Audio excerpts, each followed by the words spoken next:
there is the teaching of the three Dhamma seals. The three Dhamma seals are impermanence, no self, and nirvana. They are called the three Dhamma seals because if any teaching that does not bear the marks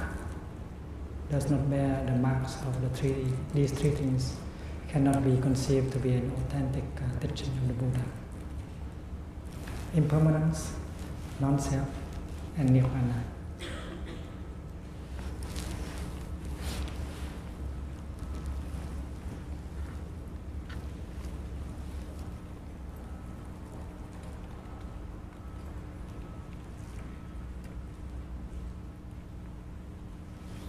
And impermanence, non-self, and nirvana should not be looked upon like a description of reality only. It should be looked upon as instruments, so that we can work it out. We can train ourselves in looking and in seeing things. First of all, impermanence. Impermanence, it means that everything is changing all the time. Nothing can remain itself the same forever.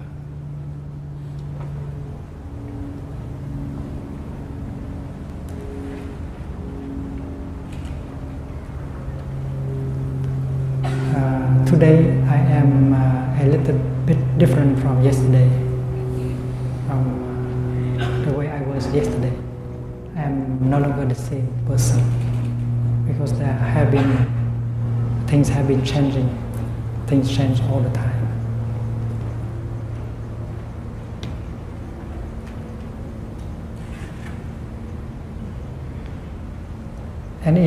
And in the teaching of the Buddha, impermanence should be understood in the light of no self. Because nothing can remain the same thing in two consecutive moments. And then they cannot retain their absolute identity.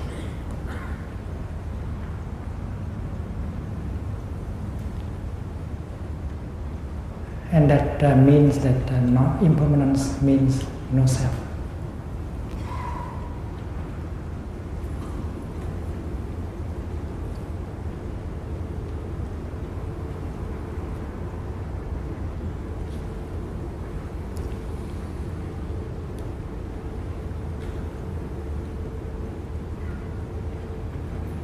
When we speak about things like rebirth, reincarnation, we should bear in mind the fact that rebirth within Buddhism, reincarnation within Buddhism has to go along with the teaching of impermanence and no-self. Otherwise it would not be truly Buddhist.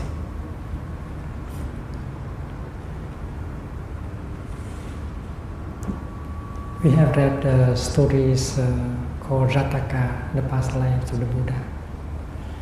These are very beautiful stories. Sometimes the Buddha was a deer, sometimes he was a rock, sometimes he was a tree. And we tend to think that the same person takes different kind of forms.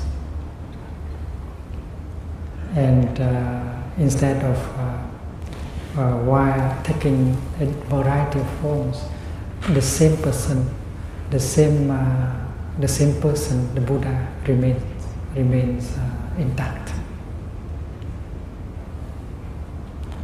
It sounds like there is a permanent soul that enters into one body, and when the body disintegrates, it will enter another body and continue to do like that. It acquires different kinds of bodies, and that is many people's idea about rebirth. But in the teaching of the Buddha, nothing can remain the same in two consecutive moments. That is why to believe in a permanent entity is against the teaching order. So if we believe in reincarnation or in rebirth in that way, we are not talking about rebirth as taught in Buddhism.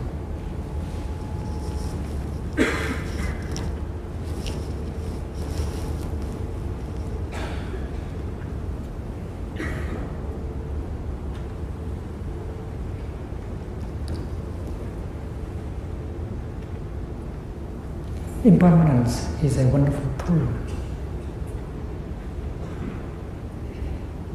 and we should train ourselves in looking at things in such a way that we can touch the nature of impermanence.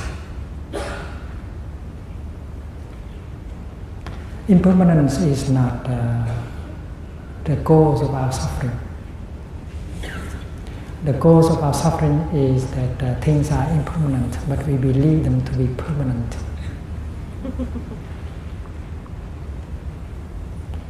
When we see a flower dying, we do not suffer a lot, because it seems that we are aware, we know that the flower is very impermanent. That is why we don't suffer so much. But when a person close to us dies, we suffer very much. Partly because we have not learned to live with that person as an impermanent entity. If we know that we ourselves are impermanent and that the other person is also impermanent,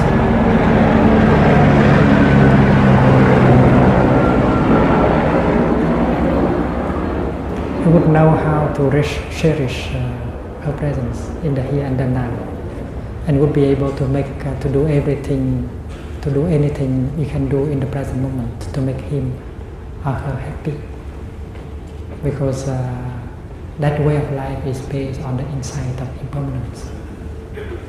Many people, after having lost one dear relative, suffer so much. Of course, we suffer when we lose someone we love, but we suffer also because of the guilt, of the regret that we have in us, that we have been neglectful.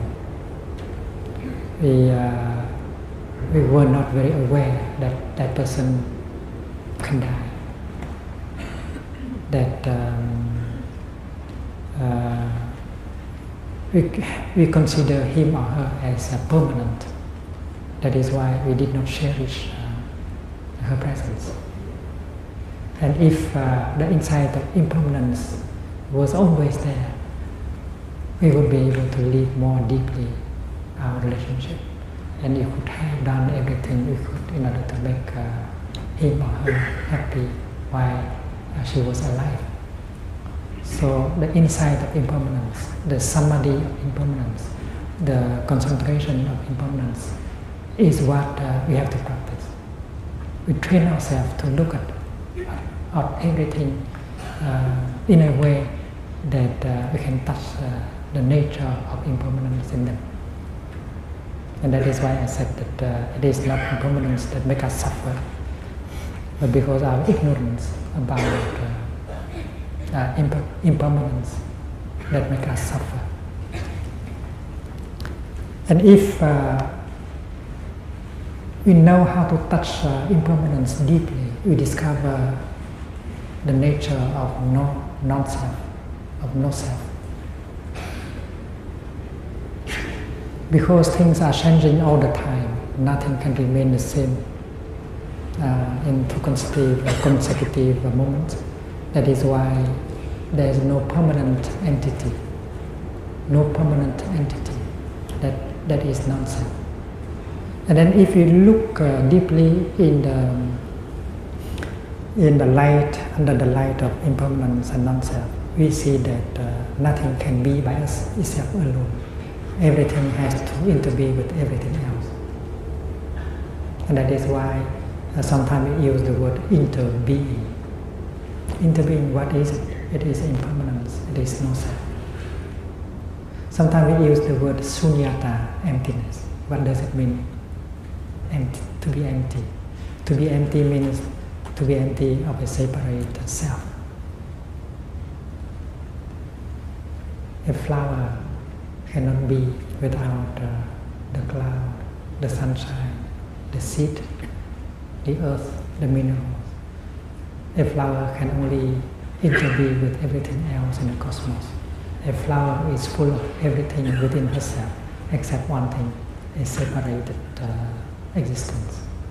That is why the word emptiness means the lack, the absence of a separated self. And the word should not make us afraid, because emptiness does not mean non-being. We tend to be afraid of non-being.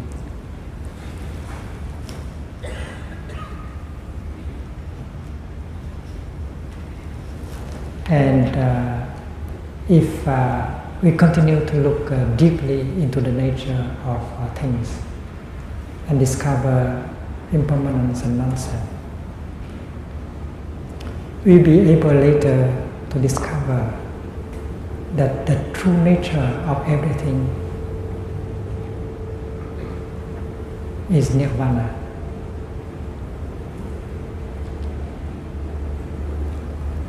Nirvana means the extinction of all notions, including the notion of self and non-self, the notion of impermanence and permanence, the notion of being and non-being.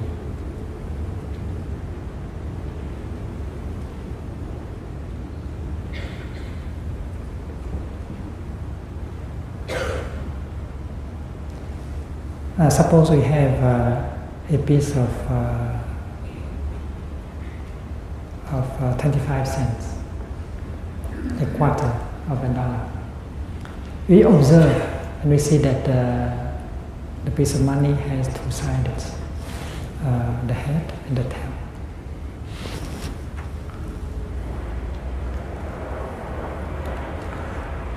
Suppose one side is impermanence and one side is no self, the two manifestations of reality.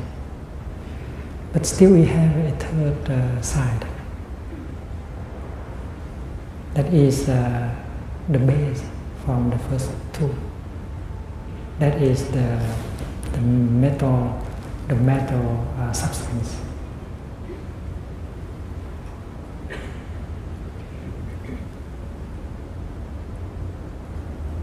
So the three Dhamma seals is like that. We may draw a line like this.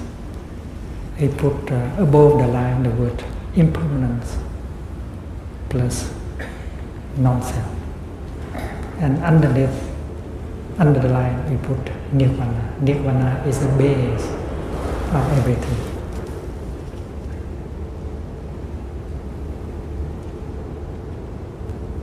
Nirvana is the reality of no birth and no death.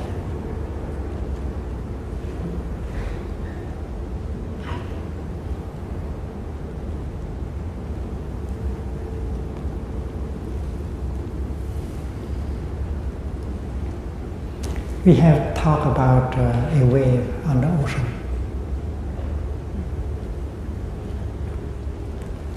And we have talked about the two dimensions of the wave. The first dimension being the historical dimension.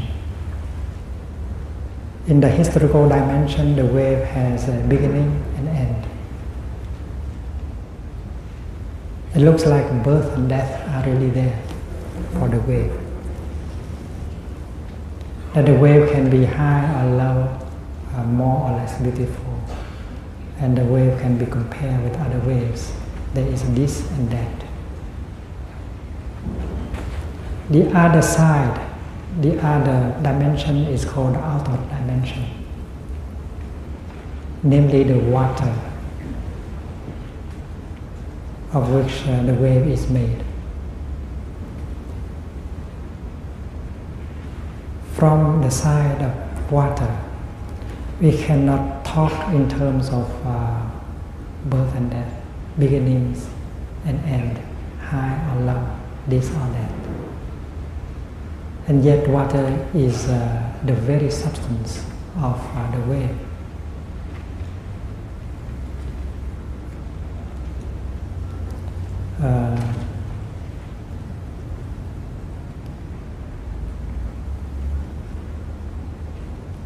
We have that yata to practice walking meditation, of which the last line is in the ultimate I dwell.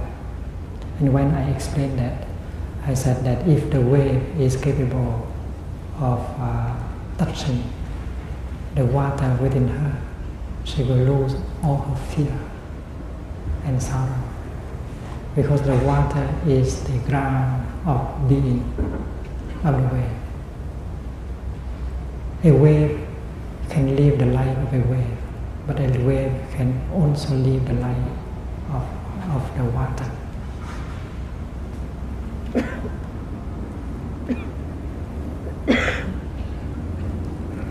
So practicing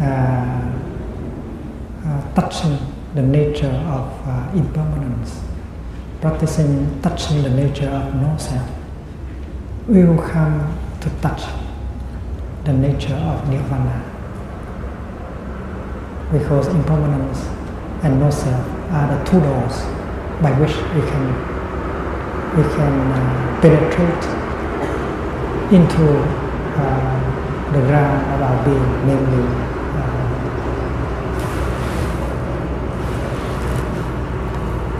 nirvana.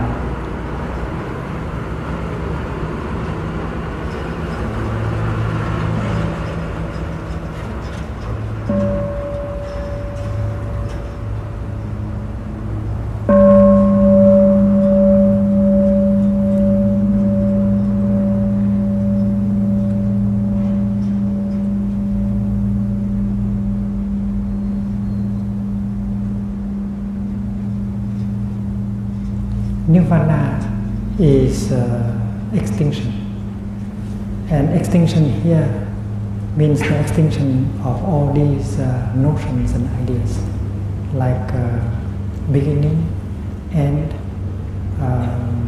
birth, death, being, non-being, one, all, inside, outside. It means all the pairs of opposites.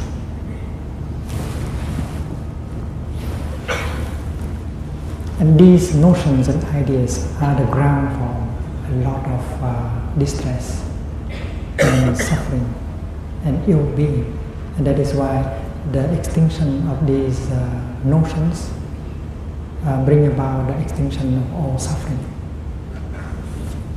When you try to look deeply into a flower, in order to see that the flower is made of non-flower elements, we find out that there are elements like the garbage, the compost, that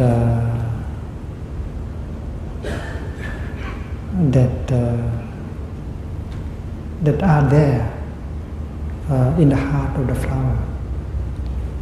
And we also find out that the garbage is not the opposite, is not the enemy of the flower.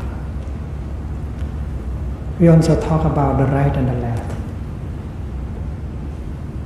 We have seen that without the right, there cannot be the left.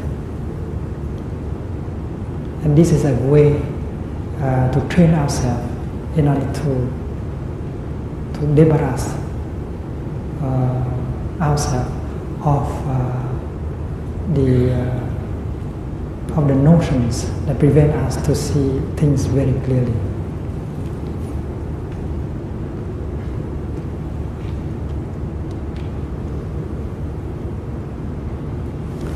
On the first day, I remember we began to talk about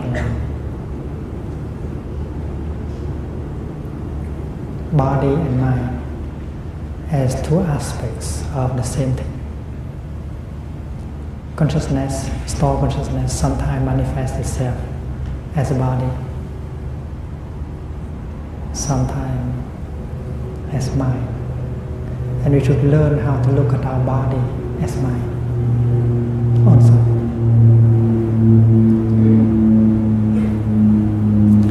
There is a thinking in the blue sky. There is thinking in the mountain. There is thinking in the river. There is thinking in the ocean. The people would like to talk like that because they have begun to see that the blue sky, the ocean, the mountain is a manifestation of consciousness. And the separation between matter and mind no longer exists. Store consciousness manifests itself in different kinds of forms, in different kinds of formations. We know that there are mental formations manifested from store consciousness, like our fear, our anger, our love, our distress. But store consciousness also manifests itself as other kind of formations, like the 18 realms. Mind, store consciousness manifests itself as eyes, as nose, as tongue, as body. Store consciousness manifests itself as form, sound, smell, touch, and so on. And store consciousness, alaya, manifests itself as a realm of beings. Let us speak now about the three natures of reality.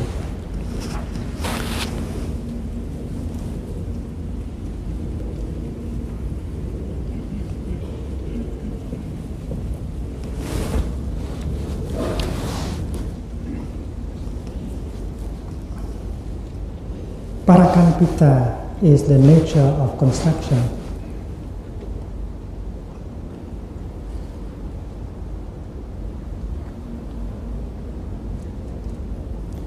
When we are caught by the notion of permanence, self, when we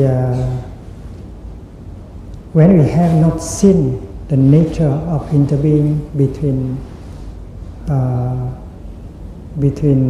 right and left, all and one, our perceptions are full of errors. That is why we cannot reach, we cannot touch the realm of reality in itself.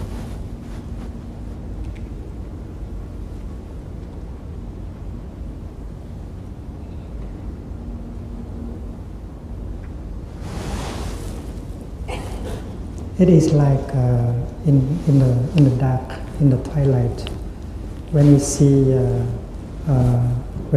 a piece of rope, we think of it as a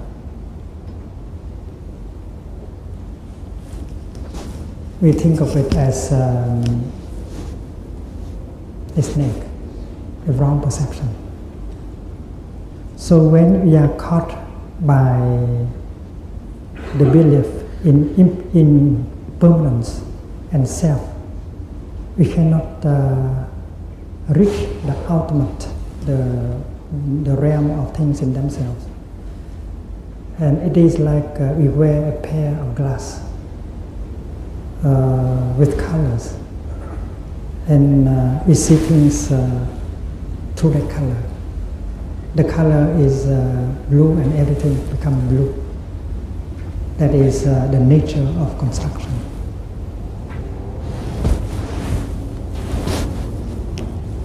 It is called parakalpita, the nature of construction.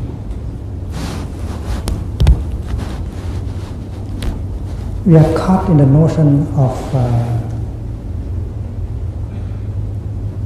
inside, outside, before, after, this, that, being and non-being, and that is a way of Parakamputa. We distort reality by our way of looking. And this kind of, that habit of looking, of seeing things bring us a lot of suffering.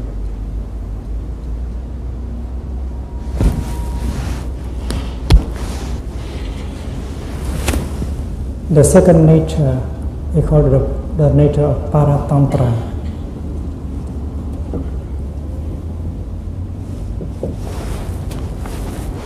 Paratantra means we begin to train ourselves in looking at things with the insight of interbeing, interconnectedness. We begin to see that right contains left, left contains right. We begin to see that the collective is made of the individual, and the individual is made of the collective.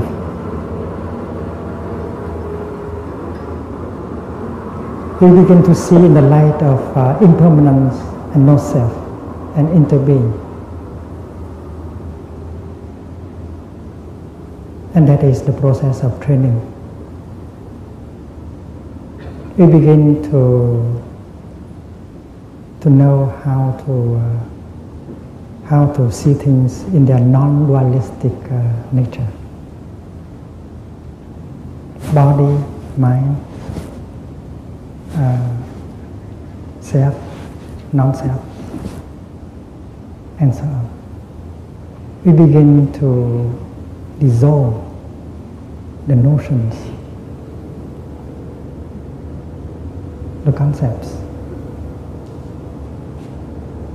And we have a chance now to touch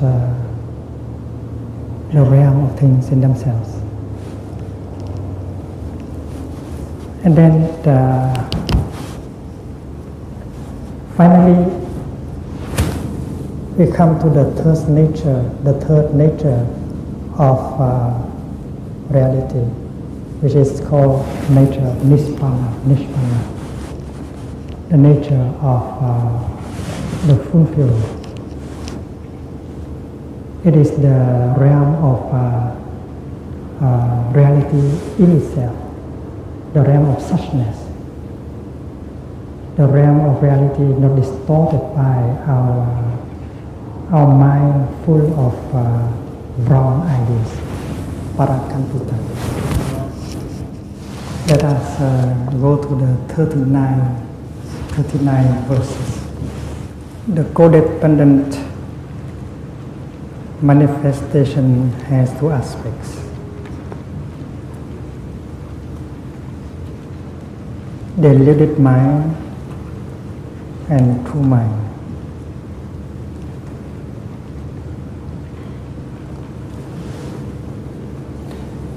Deluded mind is imaginary construction, and true mind is from the fulfilled nature.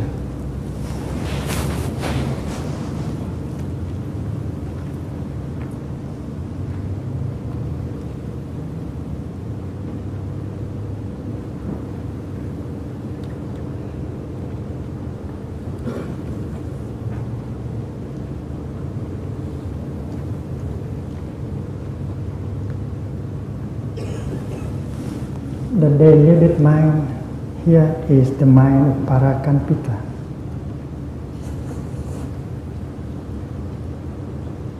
The mind that is conditioned by duality, by the notions of self and permanence.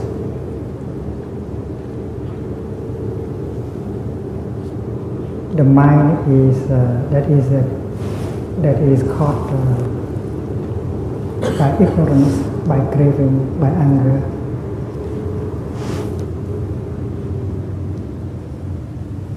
And true mind here is the nishpana, the mind that can reveal the true nature of reality, namely the nishpana nature of reality. The deluded mind is the imaginary construction. Imaginary construction is exactly what we have on board. Parakalpita. Imaginary construction is kalpita. True mind is from the fulfilled nature. Fulfilled nature is nishpana.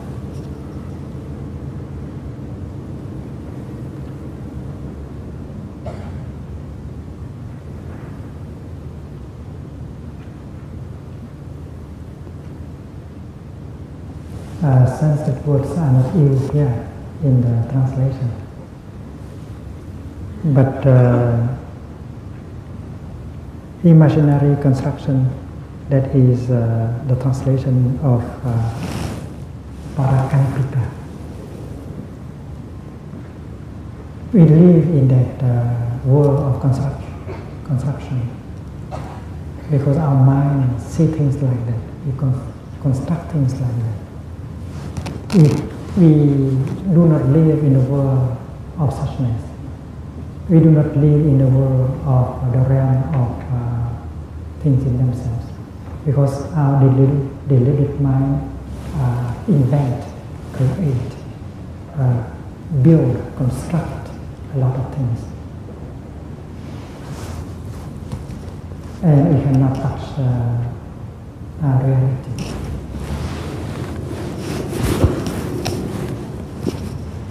Let us use a few examples. During a retreat organized at the Omega Institute for Vietnam War veterans, there was a veteran who told us that until he came to the retreat, he could only see the Vietnamese as an enemy, because he has been taught that Vietnamese are enemies.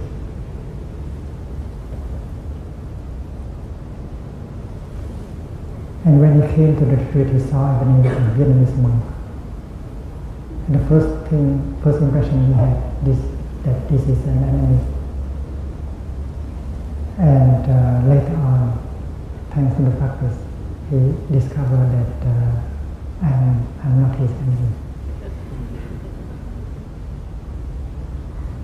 So if your mind is clouded because of some ideas, some notions, you cannot see the things in themselves.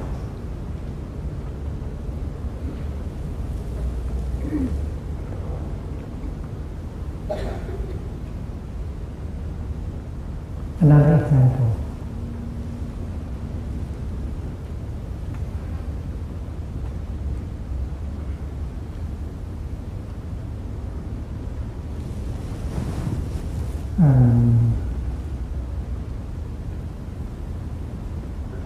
In the last 31 years, I have been denied a visa to go back to my country.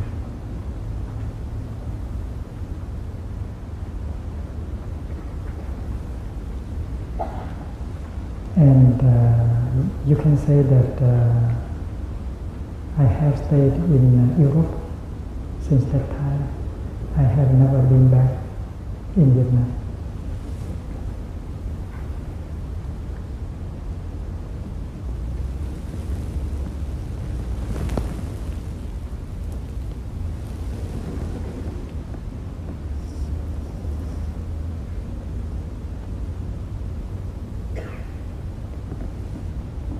But many Vietnamese friends of mine who went to Vietnam lately, they have reported that in Vietnam they feel my presence very tangible over there. So the truth is that I am in Vietnam or I am not in Vietnam.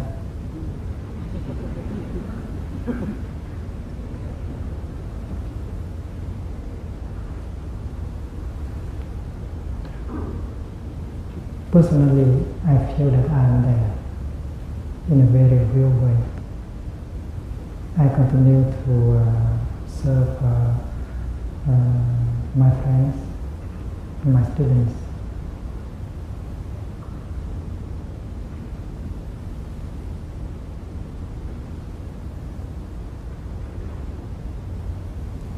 Another example. Yesterday, one of you wrote to me and said that he can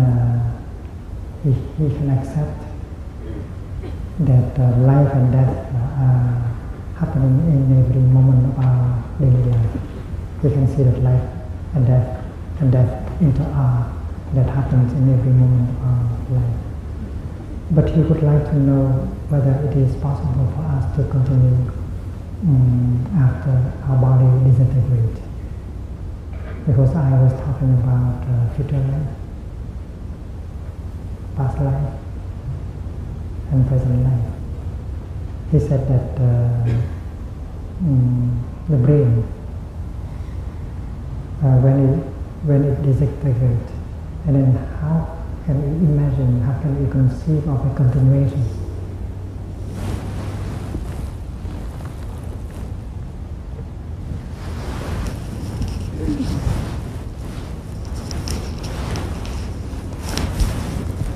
For myself, even now, at the time when my body has not disintegrated yet, I can already see myself everywhere.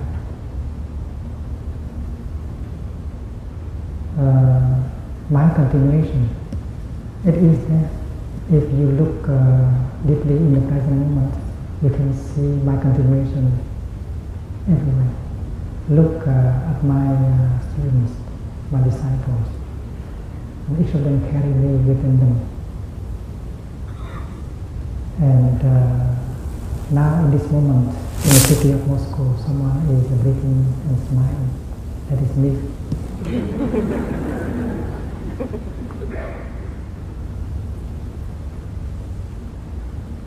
And then when you hear the Buddha, when conditions are sufficient, something manifests, and you consider it as existing. And when conditions are not sufficient, something does not manifest, and you consider it as not existing. Wow.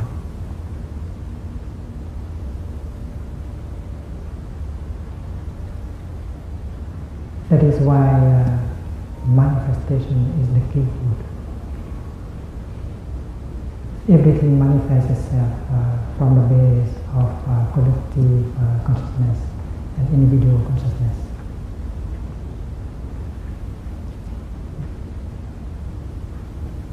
And you are still caught in the notions of being and non-being. That is why you cannot touch the ultimate. The brain and the body, when conditions are sufficient, they manifest themselves. And we can say that they exist. And if one condition is lacking, the manifestation stops, and we qualify it as non-existing. That way of looking is not very deep. It is like a fire. When you strike the match, you can see fire manifested. And when the fuel runs out, fire is not there, no longer there, you say that fire does not exist. You need to take another match, new fire, it will appear. The problem is how to bring about enough conditions for it to manifest.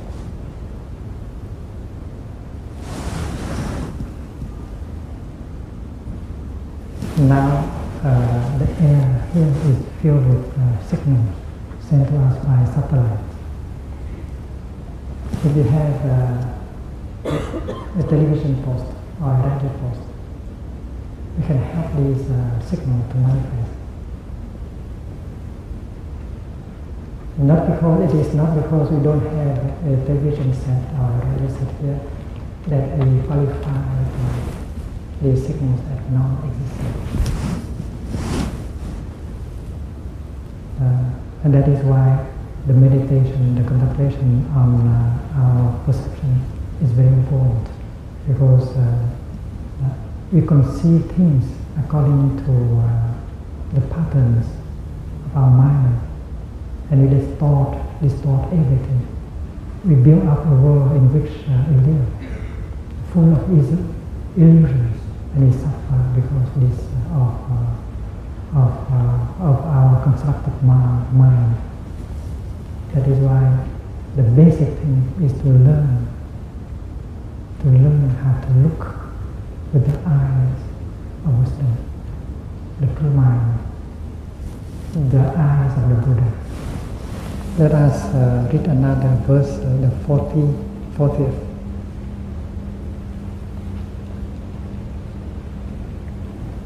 Construction impregnates the mind with seeds of delusion, thus bringing about the misery of samsara. The full field opens the door of wisdom to the realm of suchness. Construction, it means parakampitta. If we continue to look at things in the way we used to look, basing on notions of self, permanence, basing on our dualistic way, and then that kind of seeing, looking, will continue to sow, to water the seeds of delusion in us, and we continue to bring about the misery of samsara, the wheel of suffering. And that is why it's very essential to change the way of looking. Changing the way of looking is the basic purpose.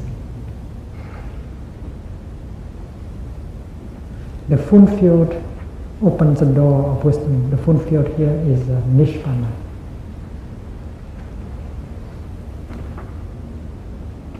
Seeing things in their nature of interbeing.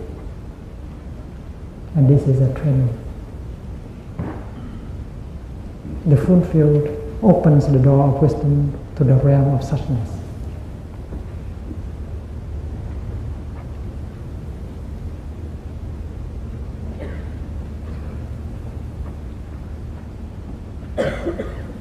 Meditation on the nature of interdependence can transform delusion into illumination.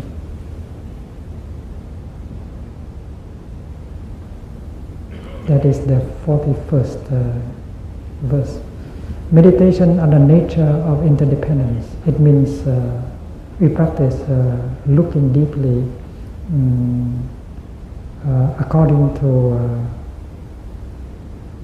the nature, in order to touch the nature of interbeing of all things. That is Paratantra. Can transform delusion into illumination. Samsara and suchness are not different. They have the same ground.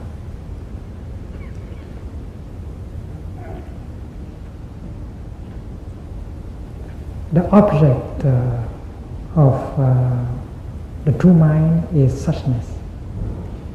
The object of the deluded mind is samsara.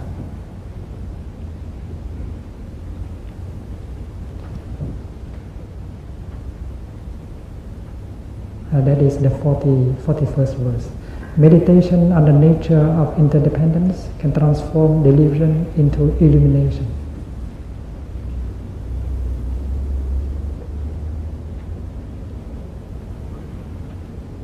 It means the practice of looking, of deep looking to see the nature of interbeing. That practice can transform delusion and to help illumination to take place. And when the deluded mind is still there, its object of cognition is the realm of samsara. But when the deluded mind is transformed into the true mind, and then the object of the true mind now is suchness, the realm of things in themselves. So samsara and suchness are not two different things, and they have the same ground. It means when the mind is true mind, it is suchness. But the same thing, when the mind is deluded, and then it is samsara. It is like what I said during the instructions of walking meditation. This ground under our feet, if we know how to walk with solidity and freedom, we become the kingdom of God. And if we walk with sorrow and fear and anger, it is hell, the sin. But it depends on our mode of being, that this is samsara or suchness.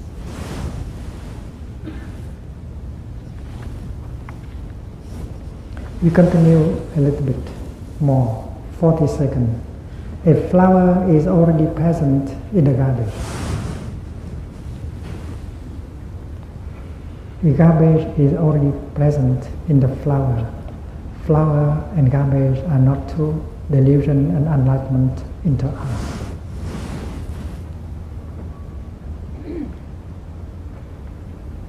Where do we have to seek for enlightenment? It is in delusion by itself.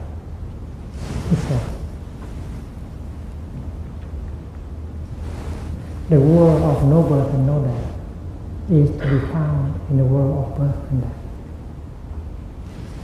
Store consciousness.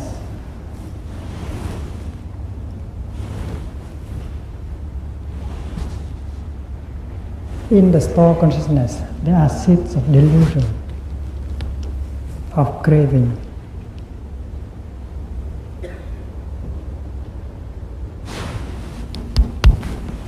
And these seeds of delusion and craving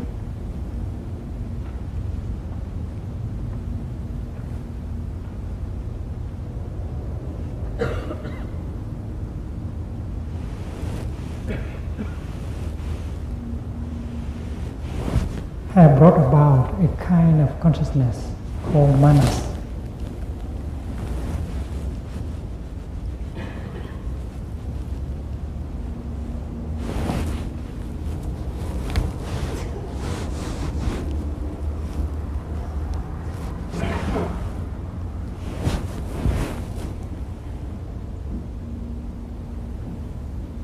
Store consciousness functions permanently, day and night.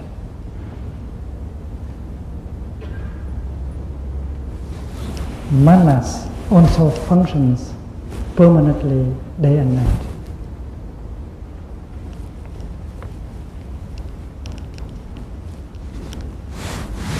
Yesterday I have said something like this. Here is store consciousness. From store consciousness evolves another kind of consciousness called manas.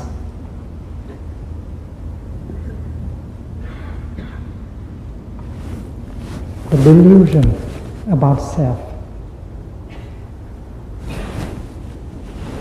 And manas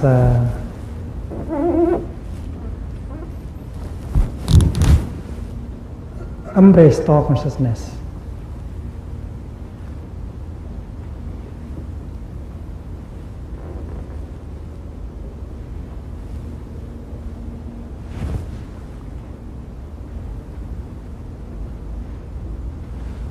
Grasp it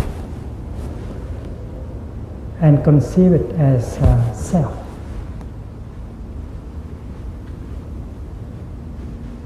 And never release. Wants to say that within us, within thought consciousness, there are seeds of delusion. There are seeds of craving and ignorance.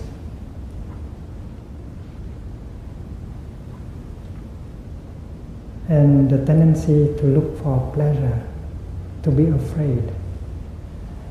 All these seeds constitute an impulsive forces that agitate consciousness at the time of name and form manifest themselves.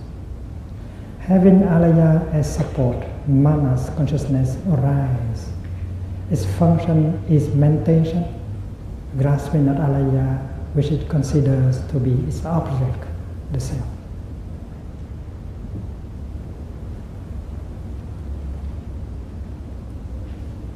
It comes from alaya.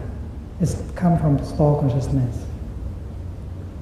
It arises from alaya, and it turns to grasp alaya as its object, and its function is mentation.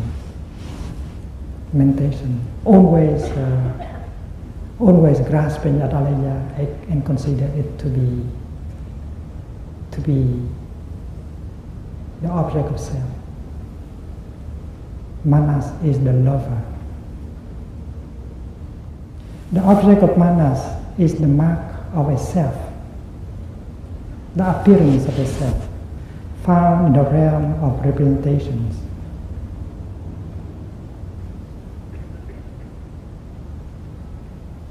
We know that there are three realms of objects. The first realm is the realm of things in themselves. So manas cannot reach the realm of things in themselves, the realm of suchness, because it is made of delusion and craving. And that is why its object is only the realm of representations. It means the constructed world, created at the point where manas and thought consciousness intersect. So manas is not taking the whole of alaya as its object. It takes only a very tiny part of alaya as object.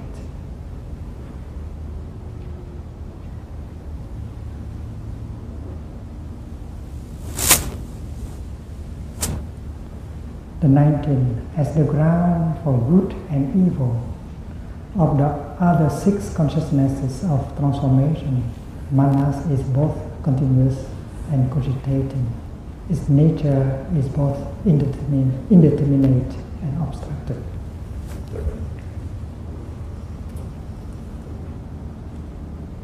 Obstructed means it is caught. It is caught. There are obstacles on the way. That is why manas cannot touch the realm of suchness, the realm of things in themselves, in itself.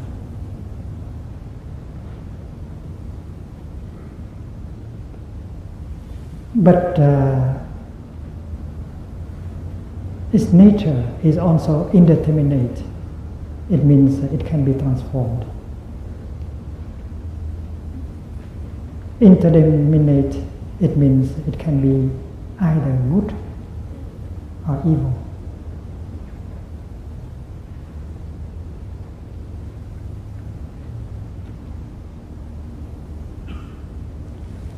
Manas is both continuous and cogitating. Continuous because it functions day and night without stop.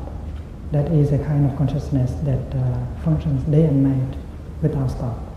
And cogitating means embracing that part of alaya and consider it to be the object of its love. Cogitating, mentation.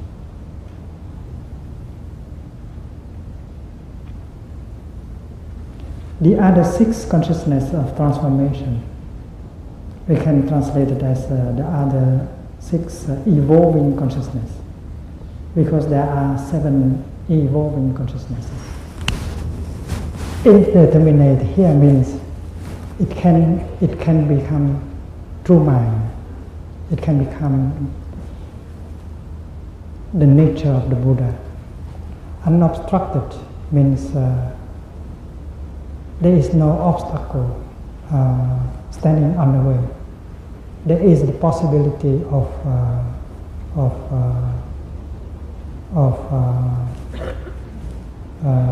reaching the realm of things in themselves.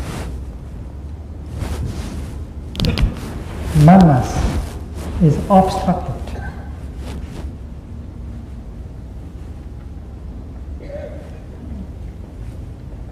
And indeterminate also.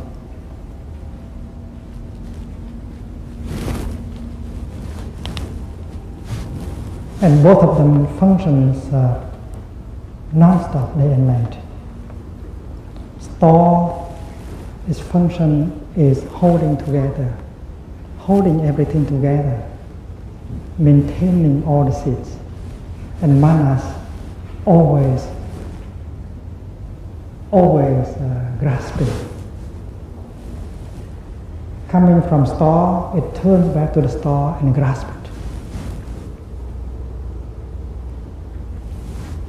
Born from store, it goes back to store and grasps it, and follows store always. And manas is the first evolving consciousness.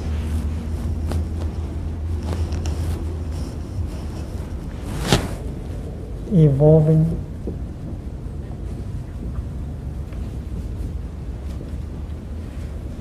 consciousnesses.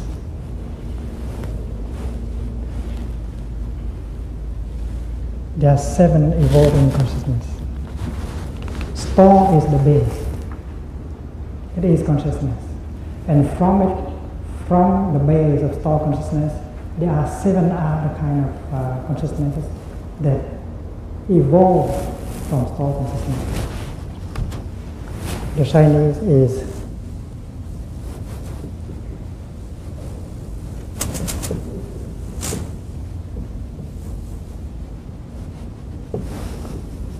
the 7 evolving consciousness.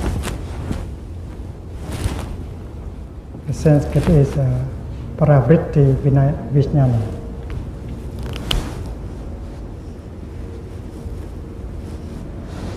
So basing on manas, another consciousness is born. Like basing on the eyes consciousness is born. And that consciousness is called mind consciousness.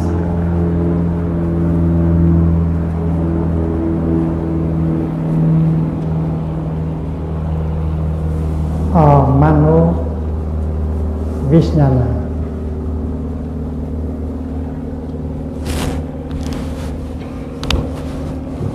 See, manas is the base from which manifest mind consciousness. It is like the eyes is the base from which eyes consciousness is born. So mind consciousness is the second evolving consciousness. Manas being the first. And then we have the other 5 evolving consciousness. It's called eyes consciousness, ear, nose, tongue, and body.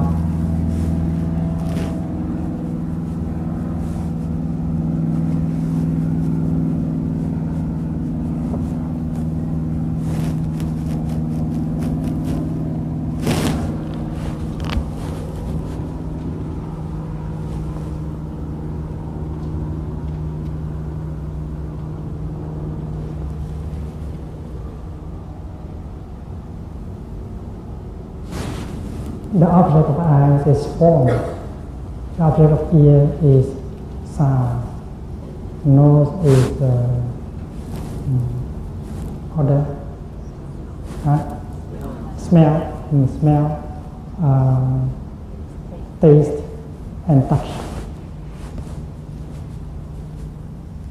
So you have 1, 2, 3, 4, 5, 6.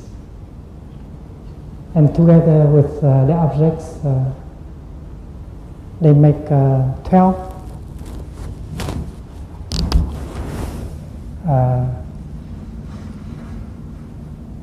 base, 6 object, 6.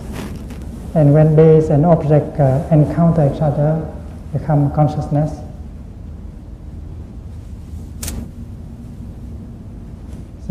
So you have 18 realms of being.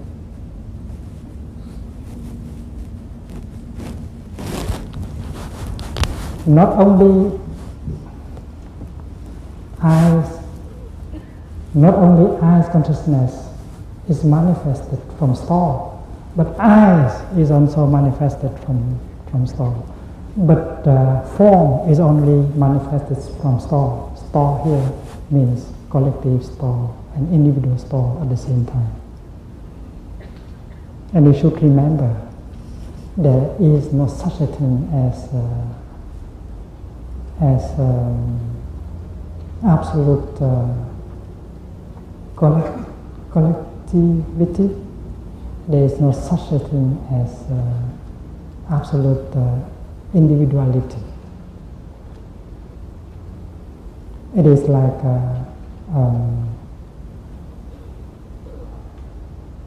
right and left.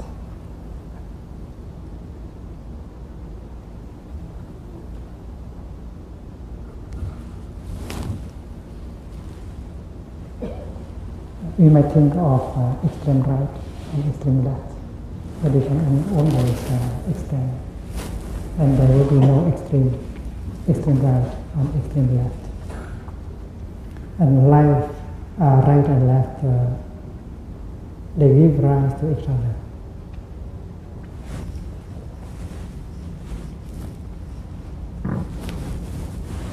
Mind consciousness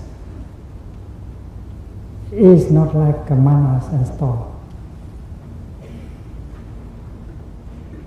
It operates, but sometimes it stops its operation. Let us read the 23rd.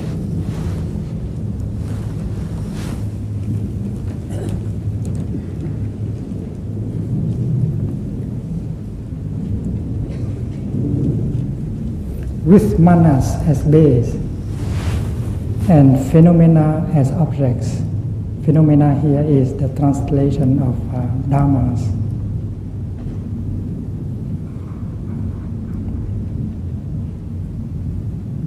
Ideas, concepts, notions. Mental consciousness manifests itself. Its sphere of cognition is the widest.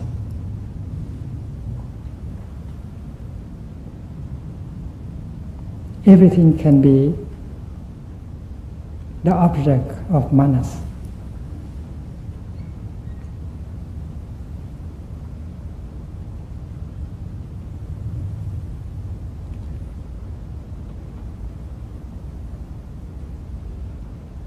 In order to understand it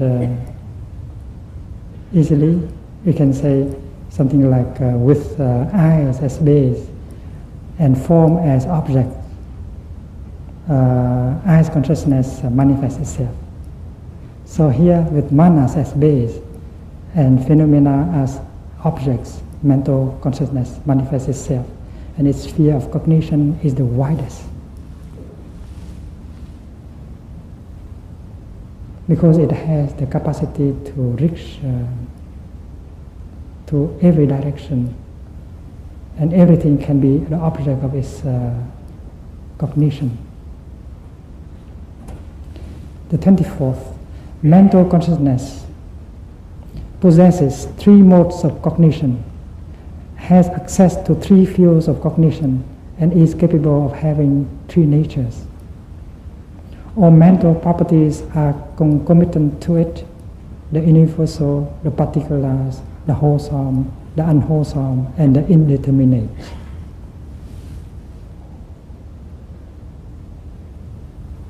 The three modes of cognition. First of all, it is the direct intuition, direct knowledge without having to go through inference.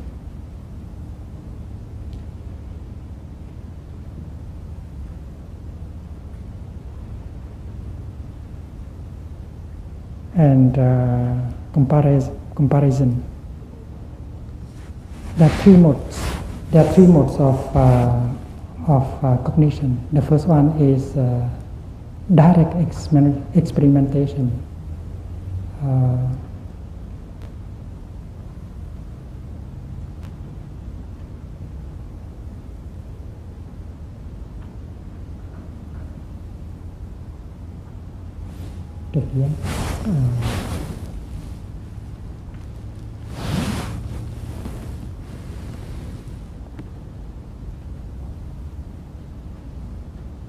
The second mode of cognition is the mode of cognition that can be called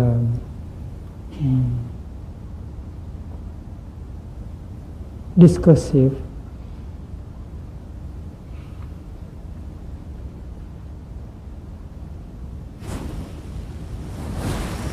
speculative,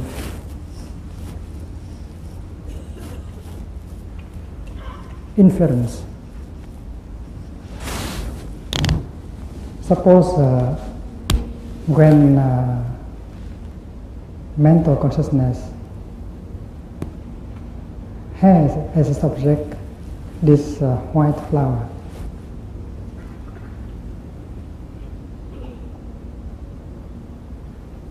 and it can just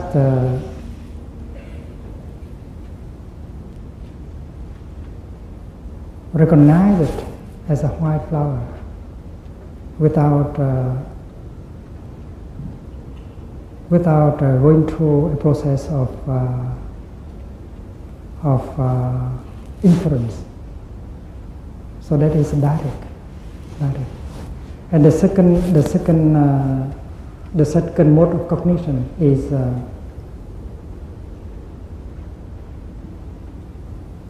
something like you see some smoke rising up, and you do not see the fire. But because the fact is the smoke is there, you know the fire must be there. So that is the second mode of cognition. Inference.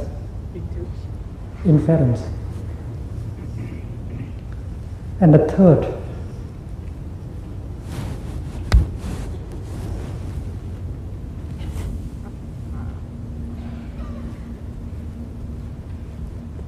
intuitive inference.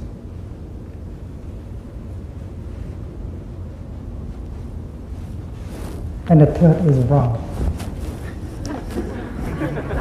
The third is a wrong mode of cognition. If it is correct, it is called the first. It is in the case that the intuition is not correct, it belongs to the third mode of cognition. In the case the second mode is not correct, it belongs to the third of category of cognition. In Vietnamese we use the word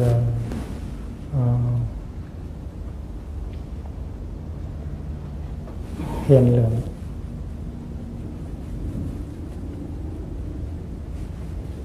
Tí lượng, phi lượng.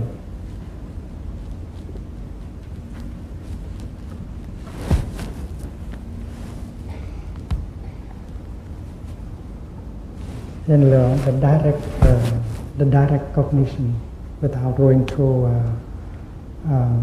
inference. Tí lượng, the kind of cognition you got from inference, and phi lượng means the case when hiện lượng and tí lượng are wrong. And it is thought that for manas, the first evolving consciousness, its mode of cognition is always wrong.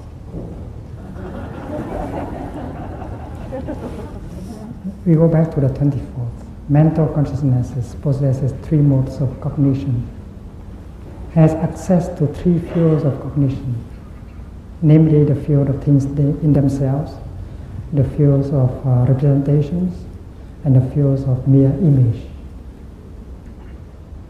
In our dream, when we dream during the night, the object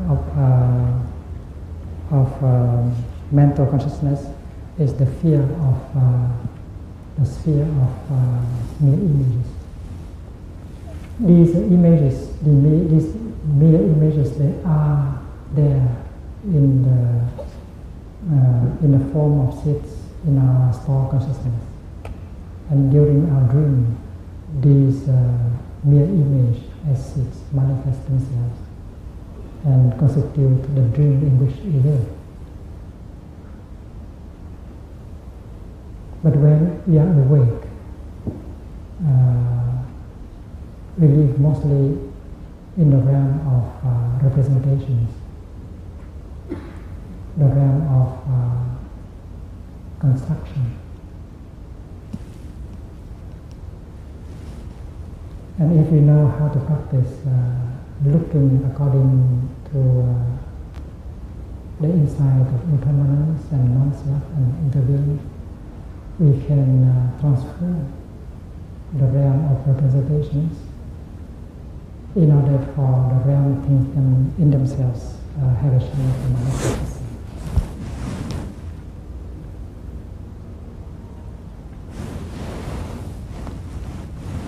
So mental consciousness has three modes of cognition, three fields of cognition, and is capable of having three natures. Three natures means root,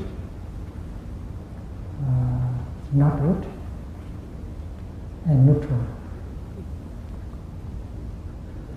Wholesome, unwholesome, and neutral.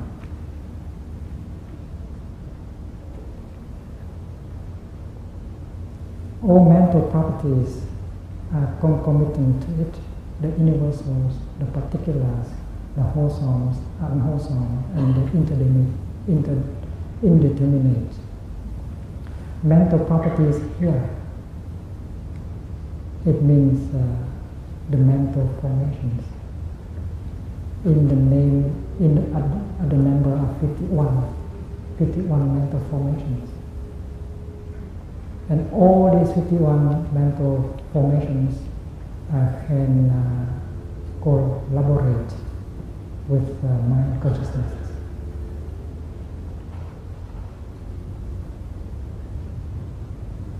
First, there are 5 mental formations called universals, because all the 8 consciousnesses have them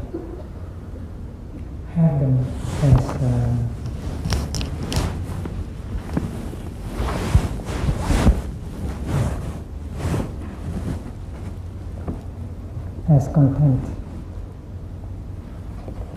The 5 universals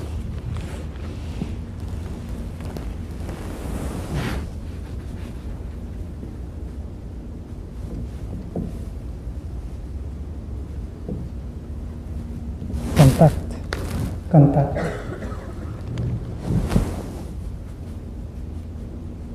Manaskara.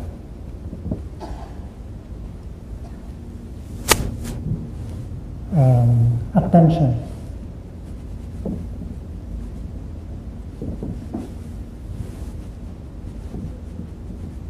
Turning the mind to the object.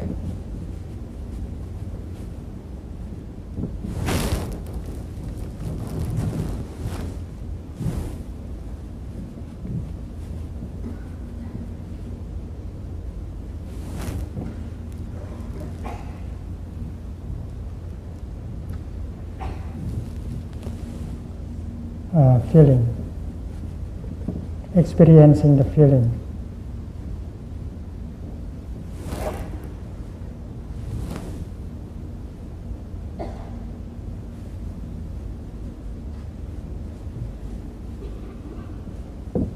Samsna, perception.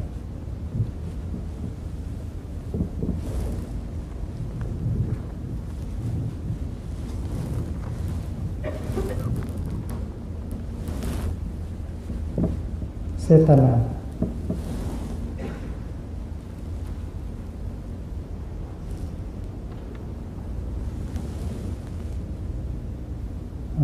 to think.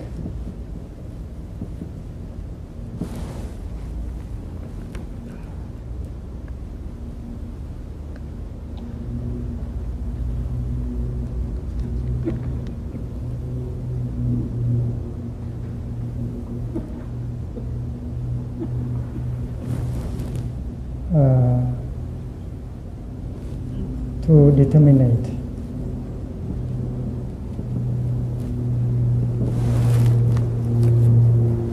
These five mental formations are called universals because all the eight consciousnesses have to operate with them. First of all, the contact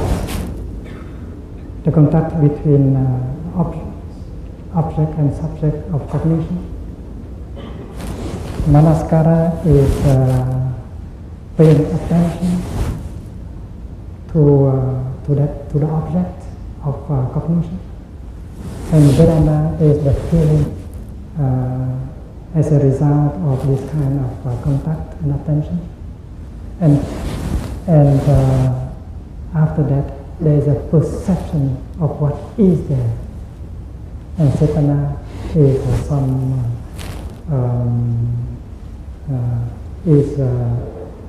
the decision, the volition, the thinking that happens after perception is done.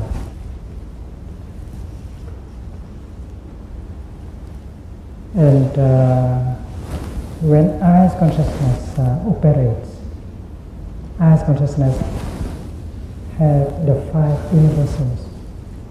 When ear consciousness operates, it also has the five universals. And when mind consciousness operates, it has also five universals.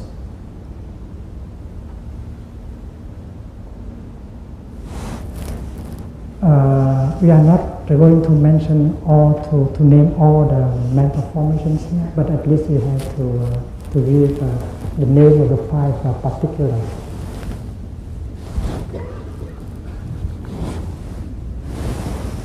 Universal, and is particular.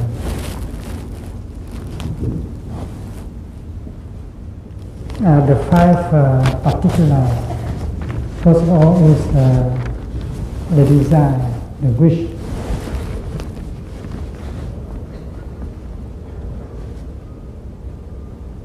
Second, that is the decision, the choice, the awareness that you already know what it is.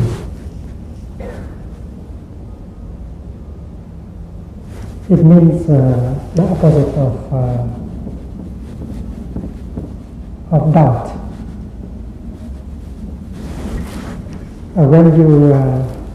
When you see a flower, you are certain, you are confident that this is a flower. You are sure that this is a flower and not something else. That is adimoksha.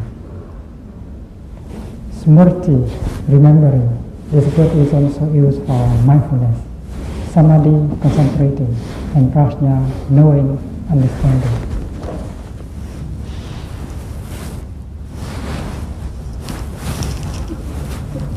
Đây nhiều quá.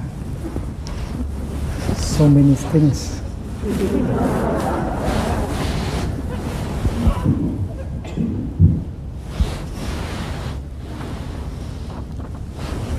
So all mental properties are concomitant to it, the universal, the particulars, the wholesomes, including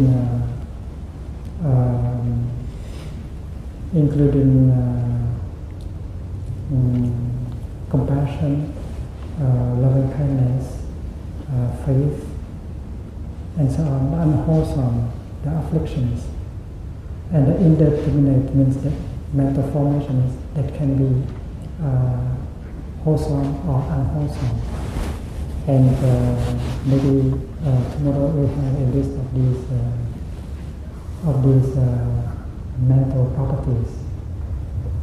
They are mental formations in the name of 51.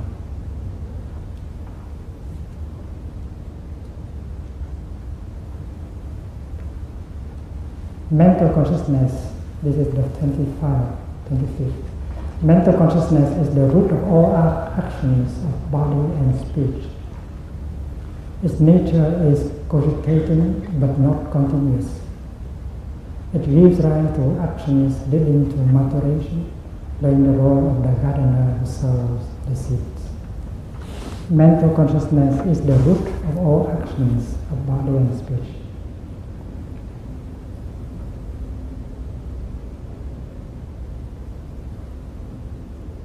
We act and we speak on the basis of our thinking, of our cognition.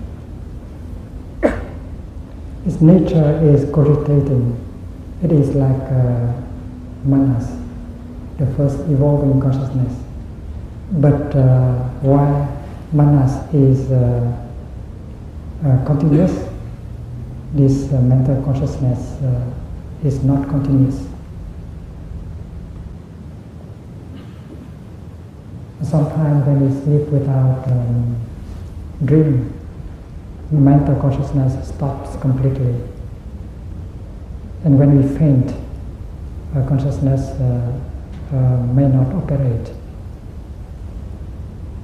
And when we got into the meditation, the state of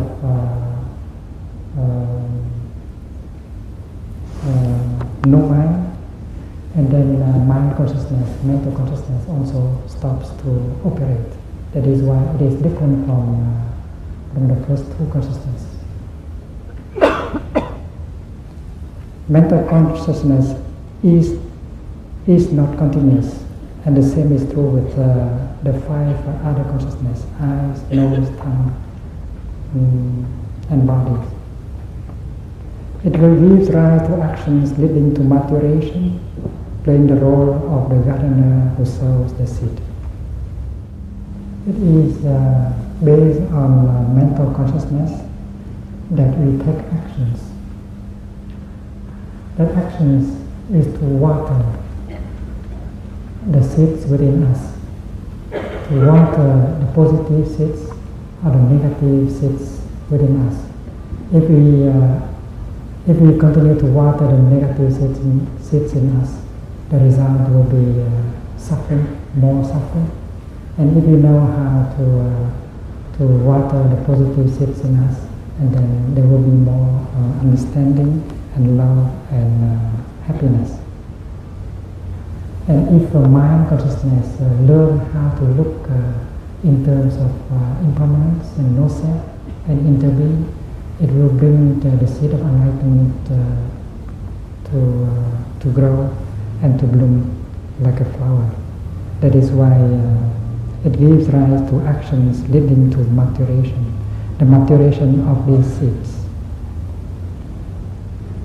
And my mental consciousness is like the gardener. The gardener has to trust the garden, because it is the garden that can bring about the fruit of understanding and compassion. And the gardener has the role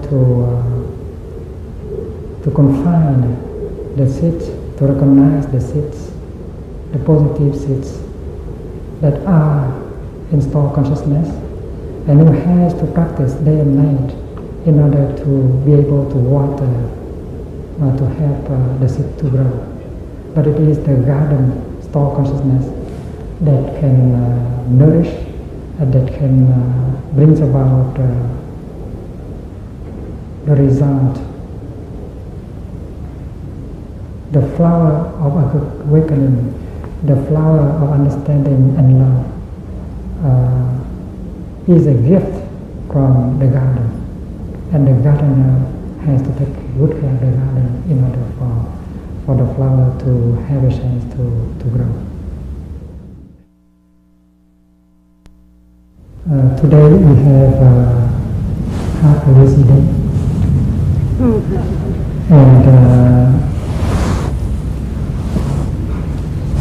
all of us are encouraged to be alone, to be on your own, walking alone, sitting alone, doing things alone. And this is my suggestion as what you can do this afternoon. During the mood of non-doing, just practice enjoying your walking, your sitting, and look into a few things. If you have a pen to take a note, that would be wonderful. What do you think to be the one condition, the one or two conditions you still need in order to be really happy? What do you think to be the one condition that you still need in order to be happy?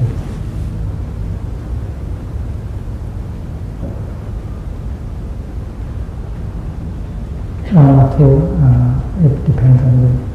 Maybe one.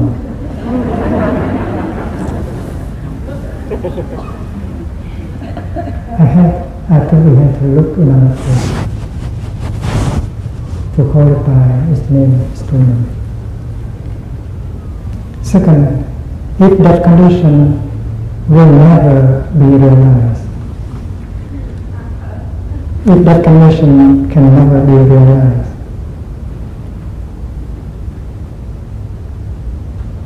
then do you think that you are going to be unhappy for all of your life? Suppose that condition will never materialize. What shall we do about it? Or we accept not to be happy for our life? So let us try to answer that question. The third, can you write down on a sheet of paper elements of happiness that are available in the present?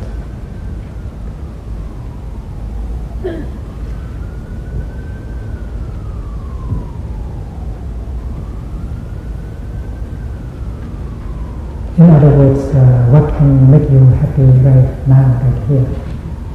Your daily happiness.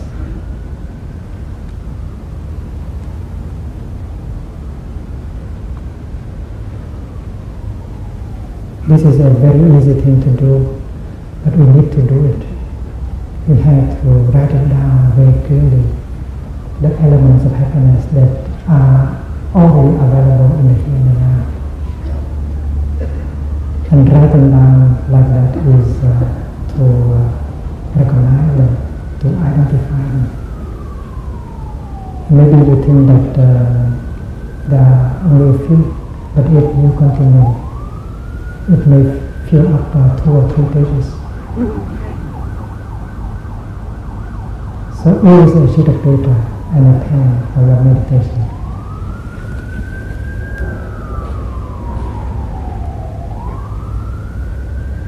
Fourth, what kind of arrangement can you make so that you have a chance to recognize them in your daily life and to profit often from them?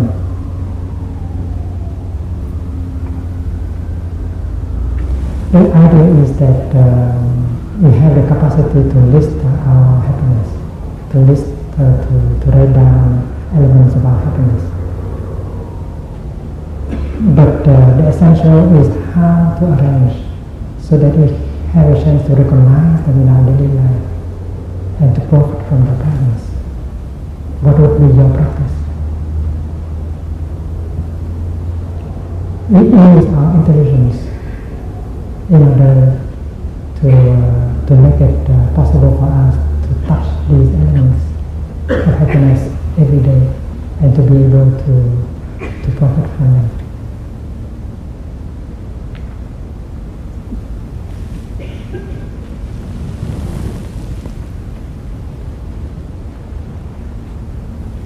The last point, we might like to do 1 or 2 or all 5. The last one, for what is not to your liking now?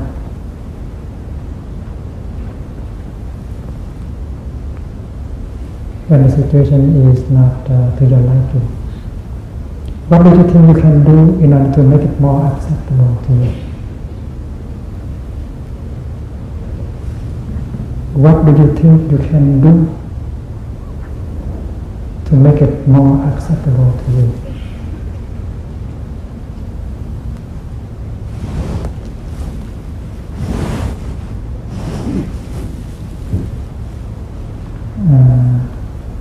Suppose our partner doesn't like our practice, is not interested in our practice of mindfulness. He withdraws from us, and he continues to smoke and to drink alcohol. So you wish that he will stop smoking, stop drinking, and begin to pay attention to your practice and to support you in your practice and to share your practice. But if the situation is not like that, what do we envisage to do in order to better the situation? Or just stay there and complain about the situation?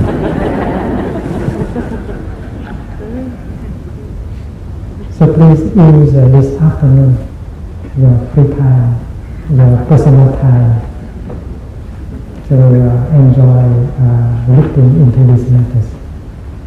Of course, if you have a close brother or sister who know us well, they can offer their insight to us.